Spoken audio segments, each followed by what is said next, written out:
Everybody, this is DID Hatchery, and today I'm here to talk about annoying alters.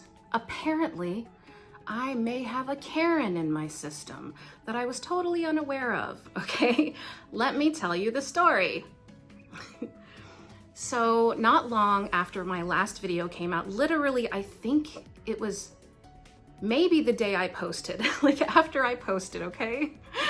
And, I was walking across my house and I sprained my ankle, okay? Like, I literally did nothing except be 46 years old. That's all I did, I swear, okay? I'm walking across, snap, crackle, I hear horrific pain. Okay, let's hope I'm not disabled from this. And so I sprained my ankle. I've never hurt my ankle like that, so I just thought, oh no. And of course I went on WebMD and I went and looked things up, and they're like, you could become disabled, you'll never walk normal again if you don't get treatment immediately, you know? So we go to the ER, and that is where I found out there's a Karen. This waiting room is like Hotel California. You can never leave. I swear it's taking forever. Okay. And when you're a Gen Xer, you're like, no, we don't do Karen things, okay? If I get mad at somebody at a store, I leave. I don't ask for the manager. I am not that person. So to discover that I have this alter I was co-conscious with, for the first time, you have no idea how frustrating in a public situation where you can't leave when you have an alter who is not cooperative, okay? Because the problem with me in DID, you often have alters that are not cooperative. That's something you develop through therapy. I'm still at the Sparta, everyone attack each other part of DID, okay? My alters do not cooperate. Some alters do cooperate with each other, okay? Littles or child alters often cooperate with me. James sometimes cooperates with me. Lola Blue always cooperates with me, and she's back. Like, Lola Blue hasn't been around in a really long time, and she is back. And so I have a few that sometimes cooperate if they feel like it, but it's not really a feeling, is it? It's a trigger. Trigger brings this part of yourself out. And if that part is there to defend something from the past, it's very hard to get them to cooperate with you because they are living in a past that they still think they have to defend themselves from. And so building cooperation with your system when you do not have cooperation is so difficult, so difficult. I've been trying to do it ever since I found out. For 4 years, I've been trying to develop cooperation within my system. But because I'm an extremely stubborn person, I think that's one of the traits about me that has kept me alive, especially when I was younger. I think that stubbornness runs through all of my alters, you know, maybe not all, I don't know, okay? It just seems like I'm a very stubborn person, so maybe other parts might be stubborn as well, okay? I don't know anything for certain, okay? It's just, DID is a lot by how you feel and the results of it. It's like, oh, I feel bad. Let me try this. Watch a movie. Did watching a movie help? No. So it must not be someone who wants to watch a movie. It's like trial and error often, especially in the early days or when you don't have cooperation like I don't have. I have very poor communication, very little cooperation. And you might see a little bit of switchiness. I'm trying, okay, you guys may not know this. I mean, this is just gonna be a rambling video. I was gonna try to do a certain type of video related to this alter who might be a Karen. But you know, obviously I'm joking. Everything that alter does is a trauma response. Everything that alter does was important for our survival. It's totally maladaptive for now. That's the problem with DID. And so this altar was just so mad, like so mad.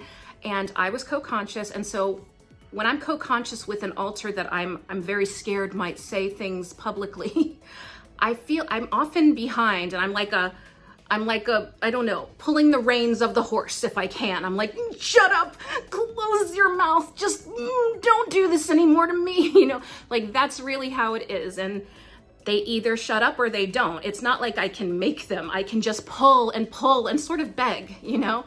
But there is one trick I do have occasionally, and I can't always use it, but sometimes if I'm co-conscious with another altar, I can simply shut the mouth, okay? And so that's sort of what happened with this altar. Eventually, I was like, because this altar was just going, I don't know why I gotta be here. This is like, I'm not gonna do anything for us. I don't even have to, people take forever. Like just losing it. But trying to keep ourselves in control, because, you know, as you know, hospital settings can be very triggering for us. So being in the ER can be very triggering. And so, yeah, I came off probably, I didn't ask to speak to anybody, but I was like 2 seconds from it with this altar. And I don't even remember why. I mean, it's not like an emergency room is a restaurant where you're annoyed because the waiter hasn't brought you food yet. It's like you go into the ER knowing that it's gonna take a really long time and it's always gonna stink, okay? But luckily they saw us before I had a public meltdown and actually said something, okay?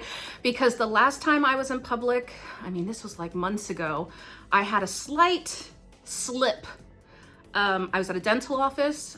This dental office had messed around with me for over a month, rescheduling appointments, not telling me, weird stuff. And I finally had an appointment, went into the office, asked, you know, when's my, you know, I'm ready, I'm in here, you know, and she's like, you don't have an appointment. So an altar flew to the surface and like vomit says, F yourself, bitch. Like, I don't do stuff like that, okay? I don't do stuff like that.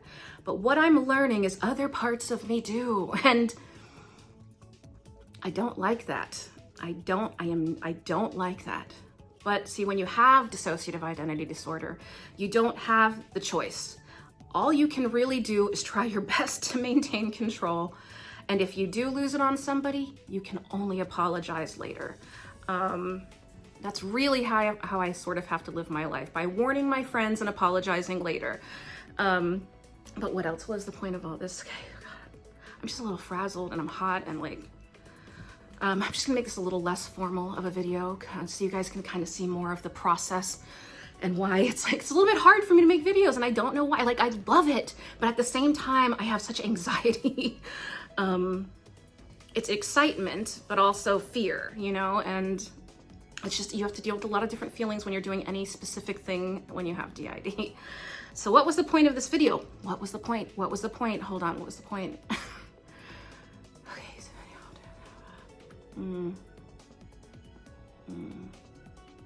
Oh, okay, here we go. So, you know, I made the joking title, you know, one of my altars is a Karen. But of course, I don't really think they're a Karen. I think they have trauma responses and they think they're trying to survive something that doesn't exist anymore. And they will use whatever they have to do that. Because you have to remember, when I was extremely young as a toddler, I was often left alone, absolutely alone, with my mother who was extremely flagrantly psychotic. And I don't remember, I have flashes, I don't remember very much, but I know how my mother was when I was old enough to understand what was going on.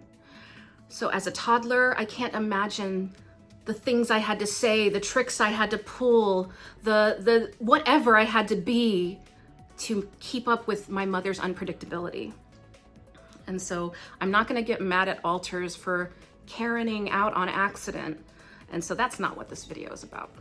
And so what I'm learning though, I am healing because my amnesic barriers are definitely coming down, okay? They are coming down. And, you know, when your amnesic barriers come down, it's not just learning that you have an altar. Like, you learn so much more than that. You learn things like, I have feelings that I never had before. Why am I feeling things about this thing that I never felt anything about before? And you're not usually happy about it. In my case, I just feel chock full stuffed with too many different feelings. And I'm like, I just don't know if more feelings fit in here. I don't know. And like genuinely, I don't. And so I've been having all these new feelings, having these new experiences with more flashbacks. I used to have total amnesia for flashbacks, though I obviously experienced them in my past. There's a lot of evidence that I did, but I have no recollection. And so I'm having new feelings. I'm having more flashbacks. I'm experiencing co-consciousness with more alters than I've ever experienced co-consciousness with. And some of those alters are like nightmares, because when you're raised in an extremely traumatic environment, you have to do extreme things sometimes to survive. And that extremeness becomes part of your personality. And so I know a lot of people on here might think I'm just all nice, but I am. I'm super nice. You can ask my friends. I always apologize when one of my alters freaks out, okay? And I am super nice. But sometimes alters just snap. And I'm just learning that I am not a fully formed person yet. I am not a coalesced one personality. I worry about things. I worry, okay? I worry about who I will be once I'm integrated. I want to integrate more than anything because the conflict internally is too much to bear. But I will say, I do worry about what person am I gonna be? Who am I? I know who Brandy is. I know who certain other alters are to some degree, but there are definitely lots of parts of me that I don't know, and that scare me. Absolutely scare me. I always felt that if I was gonna go deep into trauma therapy, I would have to be in a controlled environment, because I do have parts of me that are so angry. I feel like I'm in the angry part of DID. Like, I feel like there might be stages, like the 5 stages of grieving or something. I don't know. I'm just saying that lately, all my alters want to do is express every anger they were never allowed to express. Like, there's this need for justice, and it's inappropriate right now. So I have to somehow deal with that need to express their anger, to show people what they did and how they can't get away with it. But I have to learn how to do it in an appropriate way. And that's really hard. That is really hard. And I have not figured it out yet. I'm coming up with strategies, okay? I sort of just wanted to have a loose video because Brandy has had a tight hold on the system for a very long time. Brandy has a very powerful need to appear consistent in front of other people because it was dangerous not to when I was growing up. It was not allowed, okay? So this is me trying to be a little more relaxed when I'm making a video as a total control freak about everything. And just sort of let what happens, happens. I had a subject, I did not address it completely appropriately, like all the way that I wanted to, but I can't do scripted videos. I've tried to before, and it just ends up with alters not knowing when to read things or what we're doing halfway through the video. So I just sort of have to go with the flow like I have my entire life. And I just wanted to say hi to you guys again, and I'm sorry if this video isn't particularly educational. I am so stressed. I mean, let me just say, spraining your ankle when you have DID is a nightmare. It is a nightmare, okay? Because the doctor says, like I have a brace on it, and I have, you know, my crutches or whatever. The doctor says you have to stay off of it for a minimum of 1 month, possibly 3 months. Have you ever had a dissociative disorder? I have alters who don't even know this ankle is hurt. I have alters that don't care if it's hurt. I have an alter that I call the bowling ball because this altar just slams through everything out of anger. And if anything is in its way, it's that thing's fault. It doesn't matter if it's inanimate or not. It's that thing's fault because the universe did it to them. That's an altar that I had. I don't know its name. I just know it's like 10, 12 years old and it's boyish and slams through everything angrily. And so I don't know how to keep my ankle safe properly all the time. And I'm so afraid I'm gonna re-injure it. Because you just do things like that when you're dissociated. You run into things, you trip over things because you're dissociated, you know? So I think I'm off my game because of my stupid ankle. It's driving me crazy. Like, I'm such a baby. I don't even know how I'm gonna get old, everyone. How am I gonna get old? I can't handle a sprained ankle. I can handle a sprained ankle. I will handle this sprained ankle. I just wish I'd sprained anything else. Like, I wish it was like a wrist or something that I didn't have to walk on all the time. But anyway, I hope you guys are doing okay. I just needed to blow off some steam and just talk about some random stuff in my head for this particular one. Just know that I love you and thank you for being here. And you guys are wonderful. And I'm just so lucky to have all of you. Have a good one.